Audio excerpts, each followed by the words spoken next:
Olá, muito boa tarde. Está de volta ao programa Eclésia, que neste dia conta com a análise do jornalismo da Renascença. Está connosco Eunice Lourenço, com quem vamos conversar dentro de instantes.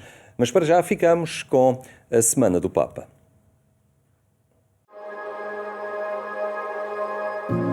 Cari fratelli e sorelle, buongiorno.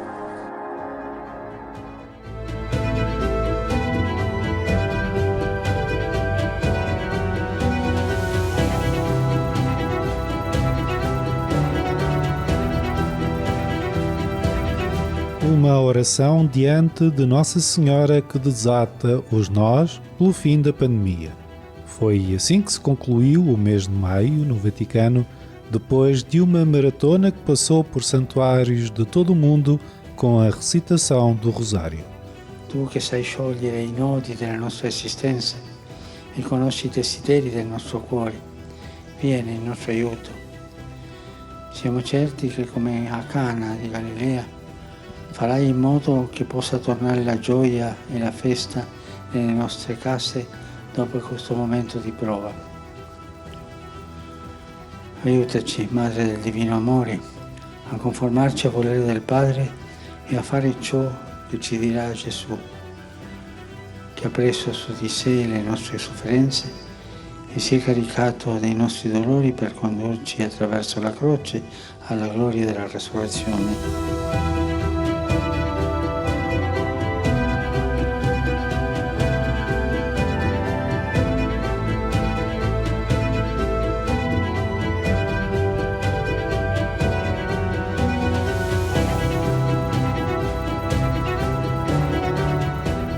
O Papa aprovou esta terça-feira uma reforma total do livro 6º do Código do Direito Canónico, no que se refere às sanções penais na Igreja, com atenção particular aos casos de abusos sexuais.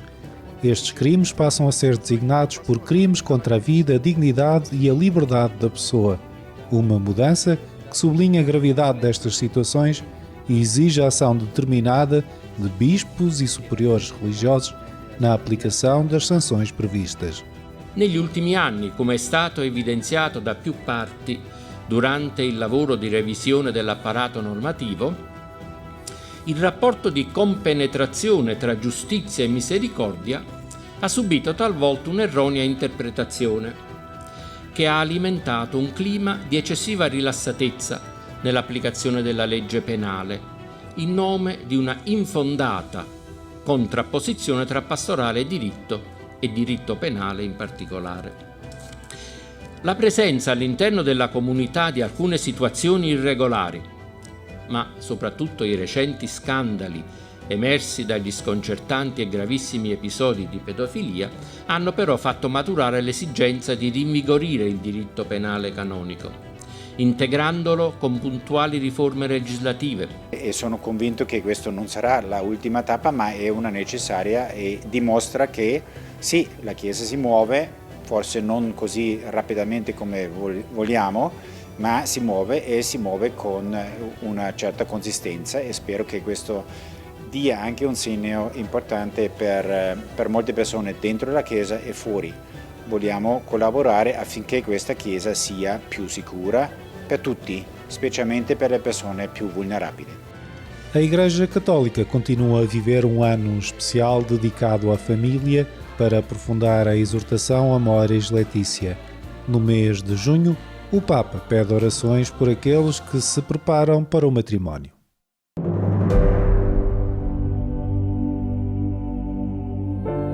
¿Es cierto eso que dicen algunos, que los jóvenes no quieren casarse, especialmente en estos tiempos tan duros?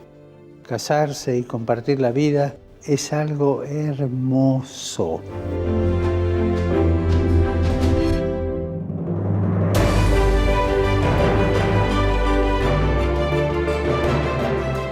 Es un viaje comprometido, a veces difícil, a veces complicado, pero vale la pena animarse. Y en este viaje de toda la vida, la esposa y el esposo no están solos, los acompaña Jesús. El matrimonio no es solo un acto social, es una vocación que nace del corazón. É uma decisão consciente para toda a vida que necessita uma preparação específica. E non dimenticatevi di pregare per me. Arrivederci. Para o padre Joaquim Ganhão, o corpo de Deus é um grande eco da Páscoa que os cristãos devem assinalar com espírito de fé e de gratidão. Os portugueses voltaram a poder celebrar o feriado do corpo de Deus, mas aos constrangimentos da Troika sucedem agora os da pandemia, que volta a impedir as manifestações públicas da fé e as procissões tão características deste dia. Eu penso que este momento é também uma oportunidade para a comunidade e para o próprio entendimento desta solenidade, desta grande festa do Santíssimo Corpo e Sangue de Cristo, porque ela nasce justamente como um grande eco da Páscoa. Se é certo que na sua raiz está também as grandes manifestações da devoção em torno da Eucaristia, muito belas, aliás, que nascem ali no século XIII e que chegam muito cedo ao nosso país, logo nessa altura. Também é certo que esta é uma oportunidade da comunidade celebrar num dia inteiro, digamos assim, aquilo que celebrou no início do Tríduo Pascal, na Quinta-feira Santa, com a instituição da Eucaristia. Enfim, toda a dinâmica do Tríduo não nos permite, prolongar muito este louvor eucarístico. De qualquer maneira, entende-se que este dia do Santíssimo Corpo e Sangue de Cristo é como que um grande eco dessa instituição da Eucaristia, e que a Igreja foi revestindo ao longo dos séculos, digamos assim, de grande solenidade, de grande beleza e de grande intensidade. A solenidade do corpo e sangue de Cristo, com as suas raízes históricas e a sua forte dimensão pública, vem hoje sublinhar esse acontecimento diário nas comunidades, que é o sacramento da Eucaristia. E que acentua, sobretudo, a centralidade da Eucaristia. Aquilo que o Concílio mais tarde vai dizer que é fonte e cume de toda a vida cristã. E, portanto, esta circunstância da pandemia que nos impede, mais uma vez, de irmos para a rua e de levar a Eucaristia em procissão pelas ruas das cidades e das nossas comunidades, é uma ocasião também para nos centrarmos neste essencial que é a celebração. A celebração enquanto o grande acontecimento desta festa, que aliás é assim em todos os dias da vida da Igreja. A Eucaristia é a grande celebração, é o grande momento da vivência eucarística das comunidades, que depois se prolonga, quer na adoração ao Santíssimo Sacramento, quer nas procissões do Santíssimo Sacramento, sobretudo esta dita entre nós do Corpo de Deus. Ora, estando nós impedidos de irmos para as ruas, não estamos impedidos de celebrar com toda a beleza e dignidade e, sobretudo, profundidade espiritual e eclesial esta festa. Mas como é que os crentes são chamados a vivenciar este desafio litúrgico?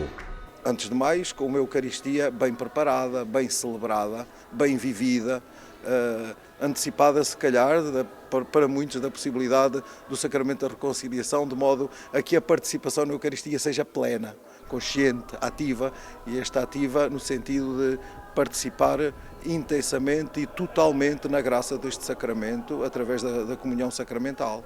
Mas também nós estamos impedidos de exercer aquela criatividade justa que este momento também nos pede, que é de prolongar, por exemplo, a Eucaristia com um momento mais longo de adoração ao Santíssimo Sacramento, de louvores ao Santíssimo Sacramento, e nas grandes igrejas, porque não, uma pequena procissão dentro da própria igreja que faça esta memória e continue a beleza desta solenidade, não podendo sair de portas.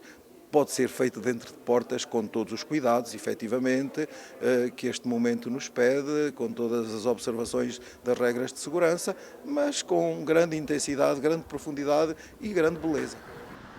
Mas esta é uma solenidade litúrgica que o calendário já sincroniza com temperaturas mais agradáveis e com um vislumbre de verão que já se deseja antecipar.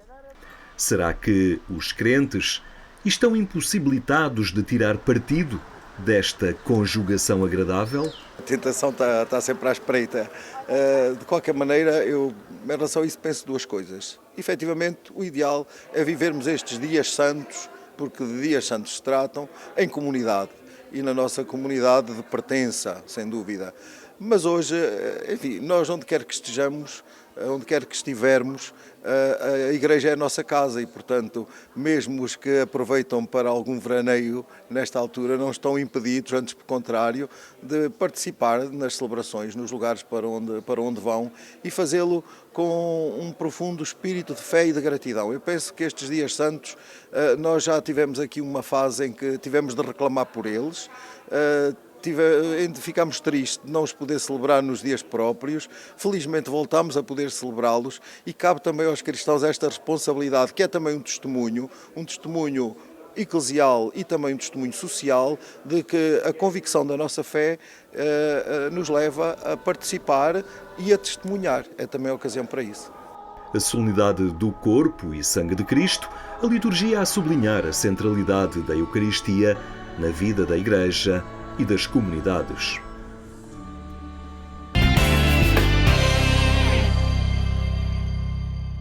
Estes são temas que pode sempre aprofundar em agência.eclesia.pt, o portal de informação da Igreja Católica em Portugal. Agora olhamos esse plano de recuperação das aprendizagens dos alunos que foi divulgado esta terça-feira. Está connosco Eunice Lourenço, que é a chefe de redação da Renascença. Boa tarde, Eunice. Olá, Henrique. Obrigado por estares uma vez mais aqui connosco.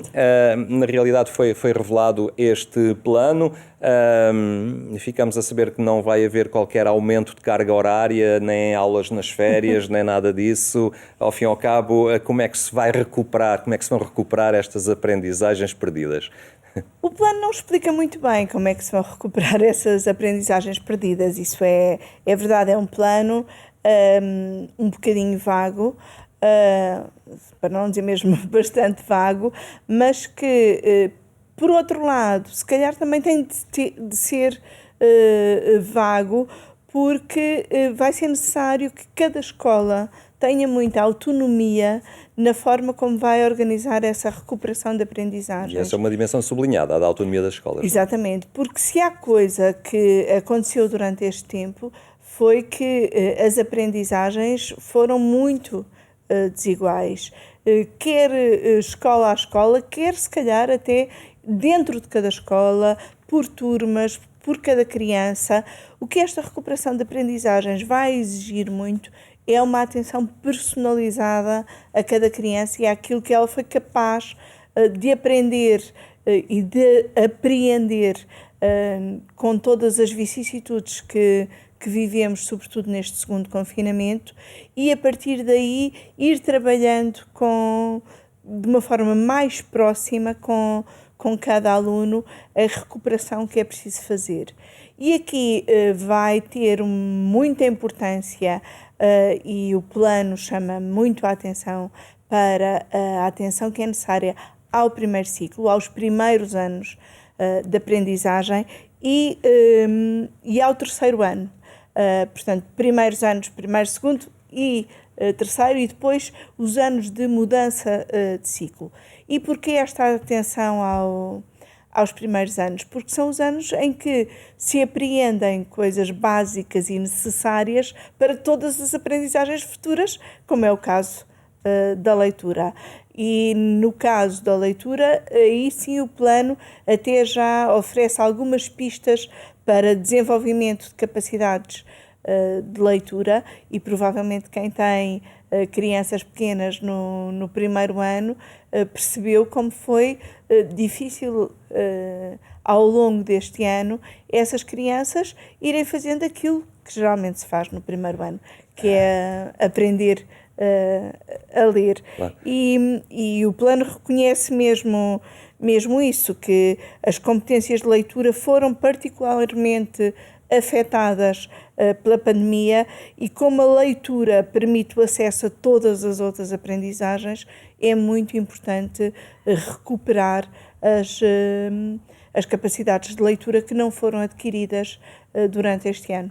Há aqui uma preocupação e uma urgência, obviamente, pedagógica da aprendizagem, mas subjacente a tudo isto também está uma grande questão de justiça social, não é? E todos os fatores de diferenciação que acabaram por marcar os alunos, aqueles que tinham mais possibilidades e os que estavam mais afastados do acesso aos meios tecnológicos e com envolvimento familiar que favorecesse mais o trabalho em casa, e é preciso ter isto em conta, não é apenas questões técnicas, espaços nas escolas ou bons equipamentos no ambiente escolar, mas também perceber esta diferenciação que há nos contextos familiares e sociais. Perceber essa diferenciação e tentar arranjar formas de a ultrapassar.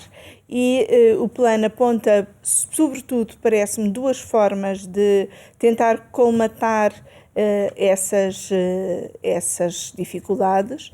Uma forma é a existência de tutorias, que é algo muito recomendado, por exemplo, pela Presidente do Conselho Nacional de Educação, ou seja, alunos mais velhos que sejam responsabilizados por acompanhar alunos mais novos, isto pode ser dentro da própria escola, e que tenham a responsabilidade de os ajudar a ultrapassar dificuldades, seja na leitura, seja na matemática, seja em alguma disciplina em que alunos mais velhos tenham já capacidades adquiridas e que possam ajudar miúdos mais novos. Depois, outra forma que o plano também aponta, e o plano tem uma parte dedicada à família, é precisamente criar instrumentos para a construção de um maior envolvimento parental no acompanhamento dos alunos. E para tentar criar esse maior envolvimento, há duas formas que o plano aponta. Uma é o de desenvolvimento de instrumentos formativos de apoio à família e de apoio aos diretores de turma para que trabalhem isso junto das famílias, portanto, que trabalhem com as famílias e lhes deem alguma formação para poder haver um melhor acompanhamento escolar por parte dos pais.